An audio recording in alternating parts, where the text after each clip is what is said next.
episode sebelumnya, keluarga Ahmad diteror oleh kemunculan belatung yang misterius di dalam rumah megahnya. Di waktu bersamaan, Bondan mengalami teror lebih parah di mana kelabang menyeruak keluar dari tubuh kaku tak bernyawa. Setelah menderita penyakit kiriman, Bondan memilih untuk mengakhiri hidup daripada menahan rasa sakit yang luar biasa setiap harinya. Esa, anak Bondan, menyaksikan kejanggalan pada kematian ayahnya dan berusaha menguak apa yang sebenarnya terjadi. Sementara itu, keluarga Ahmad baru mulai mengalami teror yang jauh lebih parah dari sebelumnya. Seperti apakah tanda awal saat terkena kiriman teluh darah? Berikut ceritanya. 1 tahun sebelum acara malam anniversary, kediaman Pak Ahmad dipenuhi sanak saudara dan kerabat dekat keluarga. Mereka berfoto bersama dan menyantap hidangan istimewa malam itu. Pak Raffi dan Bu Rahma memberikan ucapan selamat untuk keutuhan rumah tangga Ahmad yang berjalan selama 25 tahun lamanya. Sembari berbincang santai, Astuti tampak membanggakan putri sulung si Wulan yang baru saja mendapat pekerjaan pertama sebagai agen di perusahaan investasi Investa Prima. Mereka tak lupa memberikan selamat untuk Wulan yang sudah memiliki pekerjaan setelah lulus kuliah. Di waktu yang berharga itu, Wulan masih bersama kekasihnya yang dulu bernama Reno. Tanpa pikir panjang, si Reno memanfaatkan kesempatan untuk melamar kekasih tercintanya di acara malam itu. Tepuk tangan, riuh redam disertai teriakan kencang dari para hadirin yang meminta Wulan untuk menerima lamaran Reno. Meski dirinya belum siap menikah, Wulan tak kuasa untuk menolak pinangan itu dan mengenakan cincin lamaran dengan perasaan terpaksa. Reno tampak sangat bahagia, apalagi dirinya mendapat restu penuh dari orang tua Wulan. Mereka duduk bersama di meja makan sembari minum alkohol yang notabene diharamkan dalam agama Islam. Wisnu dengan manja meminta izin pada ayahnya untuk mencicipi minuman beralkohol itu. Ahmad membiarkan anak terakhirnya minum untuk acara spesial malam itu. Di sela acara, Wulan tampak murung dan gusar. Ahmad menyadari kegelisahan di hati putrinya itu dan langsung menghampiri. Awalnya, Wulan enggan mengutarakan perasaannya pada sang ayah. Pak Ahmad paham betul dengan karakter putri sulungnya itu yang mulai mengarut saat tamu lain asik berpesta. Wulan mengaku masih syok dilamar Reno sesaat setelah mendapat pekerjaan impian. Untuk menjadi istri Reno, Wulan harus menepis semua impiannya berkarir dan jadi ibu rumah tangga. Hal itu sangat memberatkan Wulan yang hendak memulai karirnya di perusahaan incaran. Sang ayah menasihati putrinya untuk merenungkan apa yang sebenarnya diinginkan oleh hati. Ahmad percaya jika Wulan pasti mengambil jalan yang terbaik menurut versinya sendiri. Tak berselang lama, Wisnu menghampiri ayahnya berkata dicari ibu. Setelah ayah pergi, Wulan bergegas masuk ke kamar mandi hanya untuk memindahkan cincin tunangan dari tangan kiri ke tangan kanan.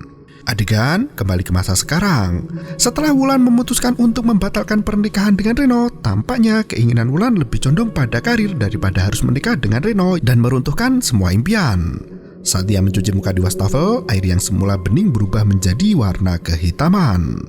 Sehelai rambut tipis mengulir di jari manisnya dan langsung ditepis Wulan. Ia menarik untaian rambut dari pipa pembuangan air yang berujung pada beberapa tusuk paku besi. Dan film pun dimulai. Babak kedua ini masuk ke dalam judul peringatan berdarah. Pagi itu, prosesi pemakaman Bondan digelar di rumahnya setelah terjun dari atap rumah sakit. Esa tampak sedih merenungi jasad sang ayah yang tak bernyawa lagi. Beberapa warga kampung turut melayat untuk mendoakan arwah Bondan. Setelah pembacaan doa usai, satu persatu dari mereka pun pamit pulang. Tak sedikit orang yang memuji kebaikan Bondan semasa hidupnya. Bondan terkenal sebagai orang dermawan yang suka menolong. Bahkan seorang pria mengaku berhutang budi atas kebaikan Bondan. Mereka berinisiatif untuk memberikan bantuan pada Esa jika membutuhkan sesuatu. Sementara itu, kabar terkait penyakit Bondan yang misterius merebak luas di kalangan warga. Mereka menilai jika Bondan terkena teluh hingga menderita penyakit aneh yang tak bisa diobati oleh tenaga medis semujarab apapun. Warga tak menyangka ada orang yang tega meneluh Pak Bondan yang terkenal sangat baik dan bijak. Esa bergegas masuk ke kamar ayahnya sekedar untuk menangisi kepergian selama-lamanya. Ia tak kuasa menahan tangis hingga menemukan ponsel milik Bondan di atas meja. Tak sengaja, pesan baru dari Pak Ahmad muncul di layar kunci ponsel. Pria kaya raya itu berkata jika dirinya sudah mengalami hal yang sama. Ahmad menanyakan di mana rumah sakit tempat Bondan dirawat. Esa segera mencari akun Pak Ahmad Kusuma Wijaya di Instagram hingga tampak foto keluarga full bersama anak istrinya. Pagi harinya, rumah Ahmad sudah diramaikan oleh pertengkaran antara Asep dan Harun. Asep menasihati tukang kebun baru di rumah yang sembarangan menyentuh barang-barang di atas meja. Wulan tampak siap berangkat kerja setelah berkemas-kemas. Sementara Wisnu hanya duduk terdiam di depan televisi sembari memainkan kotak obat terlarang miliknya. Wulan meminta Harun untuk membersihkan halaman depan agar selamat dari omelan Kang Asep. Teringat dengan air wastafel yang menghitam, Wulan meminta tolong pada Asep untuk memeriksa saluran air di rumah mereka. Ia memberikan untaian rambut beserta paku yang ditemukan di dalam saluran air wastafel itu. Asep terlihat curiga saat membuka bungkusan rambut itu. Sayangnya, Asep tak berani bicara banyak dan segera melenggang pergi. Seperti biasa, sebelum berangkat kerja, keluarga harmonis itu menyempatkan diri untuk sarapan bersama. Ponsel Ahmad tampak berdering mendapat telepon dari seorang wanita bernama Rima. Astuti sempat curiga terlebih lagi melihat Ahmad mematikan panggilan itu tanpa mengangkatnya terlebih dahulu. Wisnu menjelekkan Rima yang menurutnya sudah dikasih hati, masih minta jantung. Harun berjalan melintasi meja makan dan diminta Astuti untuk membeli bunga krisan putih dan pikok segar di toko. Tak berselang lama, Wulan mendapat pesan dari temannya yang mengabarkan jika Pak Raffi meninggal dunia. Suasana makan pagi yang hangat berubah hening diiringi dengan doa orang meninggal. Ternyata Pak Raffi dan Bu Rahma adalah orang tua Reno yang sempat menyaksikan lamaran pada Wulan. Reno terlihat mendampingi ibunya yang masih bersedih di makam suaminya. Keluarga Wulan bergegas datang untuk melayat dan mengaturkan duka cita mendalam pada Bu Rahma dan keluarga. Reno menyambut kedatangan mereka dengan tatapan tajam penuh benci. Rahma juga ikut emosi melihat keluarga Wulan yang tega mencampakkan Reno hanya demi karir yang tak seberapa. Sambil menangis histeris, Rahma mengutuk keluarga Ahmad agar hidup menderita. Ahmad pun terpaksa membawa keluarganya pulang dan kembali ke dalam mobil. Selama perjalanan, mereka membicarakan riwayat penyakit ayah Reno yang memang punya masalah dengan jantungnya. Astuti mencoba mengingat nama penyakit jantung yang diderita Pak Raffi, yaitu aritmia. Penyakit itu menyebabkan detak jantung pengidapnya terasa tidak teratur, kadang terlalu cepat dan kadang terlalu lambat. Perjanjian bisnis antara Ahmad dan Raffi ikut kandas seiring dengan batalnya pernikahan anak mereka. Ahmad meminta Astuti untuk tidak terlalu memasukkan ke hati perkataan Rahma yang mengutuk mereka semua. Tak berselang lama, Ahmad mendapat panggilan dari Esa, anak Pak Bondan. Esa memberi kabar jika ayahnya baru saja meninggal dunia kemarin malam. Esa meminta waktu pada Pak Ahmad untuk bertemu dan berbincang berdua. Dari luar, Ahmad terlihat menanggapi dengan baik permintaan Esa, namun ternyata ia buru-buru memutus panggilan itu dengan dalih sedang menyetir kendaraan.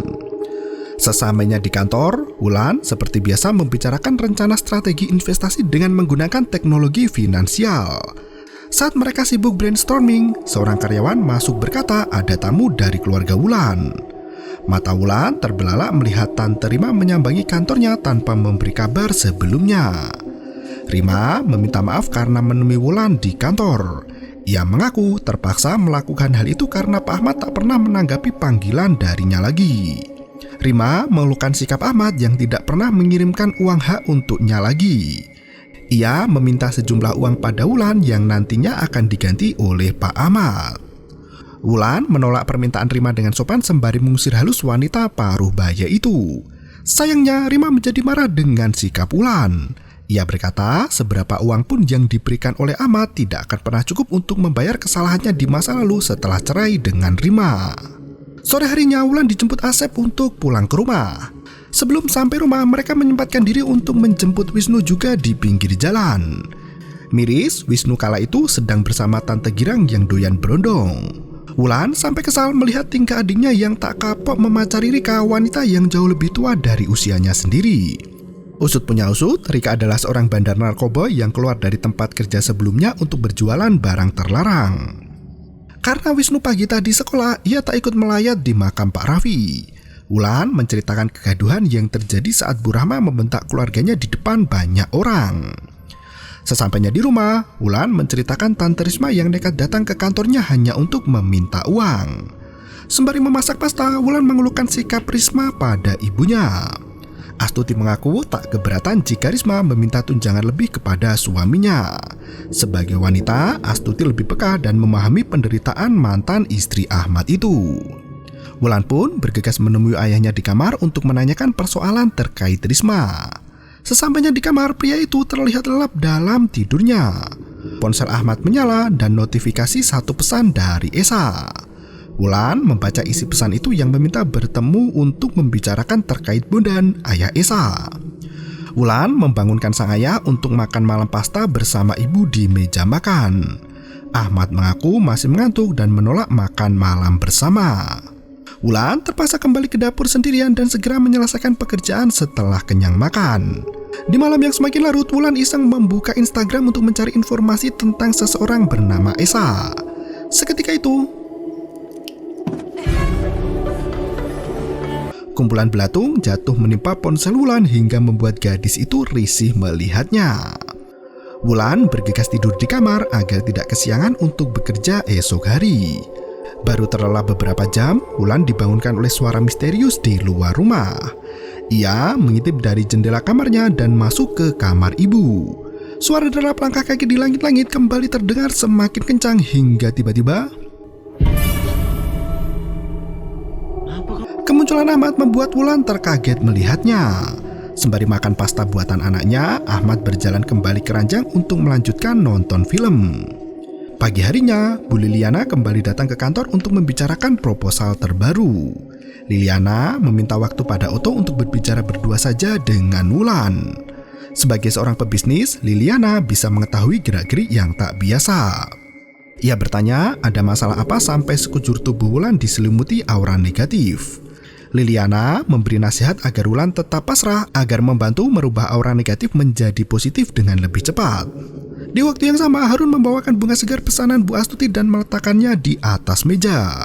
Lagi-lagi, tampak Bu Astuti memegang segelas minuman beralkohol yang gemar disantap keluarga Ahmad di setiap suasana. Tak berselang lama, Wisnu pulang ke rumah diantar temannya karena Wulan kerja lembur. Ipah turut datang mengantarkan terapis pijat yang akan merawat Astuti di kamar. Seekor serangga tampak hinggap di meja makan Astuti yang keenakan dipijat. Astuti menempatkan wajahnya ke lubang ranjang hingga melihat ada tawon di bawah kepalanya itu.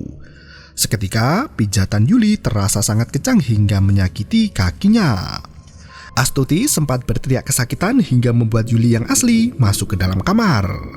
Astuti semakin bingung dengan kejadian itu. Ternyata Yuli pamit ke toilet sebentar saat Astuti ketiduran.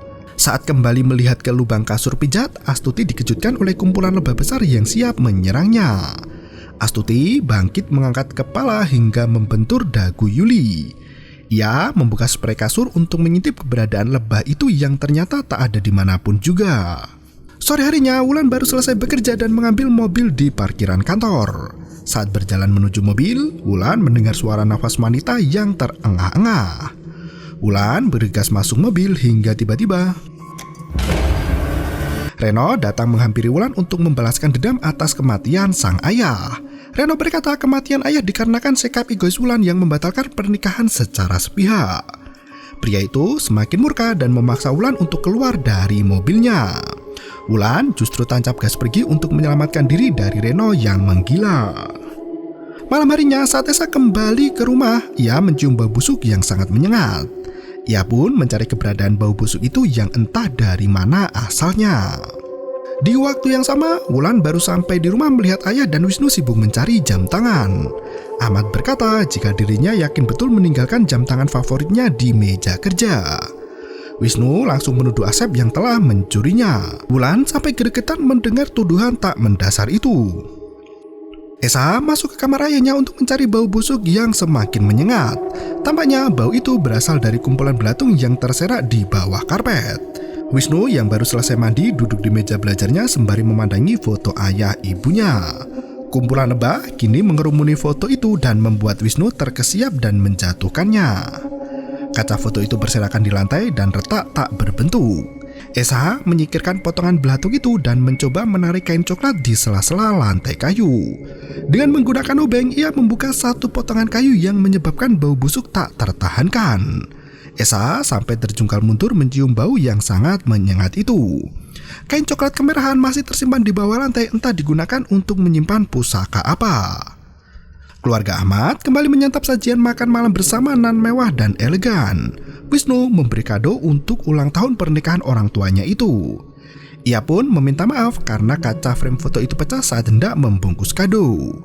Wulan langsung kesal mendengar pengakuan dari adiknya yang merusak suasana acara makan malam. Astuti membuka isi kado dari anak mereka dan menunjukkannya pada Ahmad. Walaupun kaca frame retak, ia sangat mengapresiasi kado itu dan berterima kasih pada Wisnu dan Wulan. Foto itu diambil setelah melahirkan Wulan. Astuti teringat sesaat setelah pengambilan foto itu terjadi hujan sangat lebat. Mereka melanjutkan pembicaraan malam itu dengan santai dan penuh canda tawa, sedangkan Esa masih berusaha membuka bungkus misterius di bawah lantai rumahnya. Setelah dikeluarkan dari tanah, Esa yang hidup sebatang kara nekat membuka kain kusam itu. Potongan tubuh serta kumpulan belatung tampak menggerogoti benda itu. Esa kembali terjungkal melihat pemandangan menjijikan tersebut. Wulan dan keluarganya masih menikmati roti sambil minum minuman beralkohol. Seketika itu Ahmad batuk-batuk seperti tersedak. Wulan memberinya minum dan ditenggak habis. Sayangnya batuk yang dirasakan Ahmad semakin gatal dan menyakitkan. Hingga tiba-tiba Ipa yang membawakan air minum terkena semprotan darah dari mulut Ahmad. Mereka langsung membawa Ahmad ke rumah sakit seiring dengan bunga krisan putih dan pikok yang kian layu.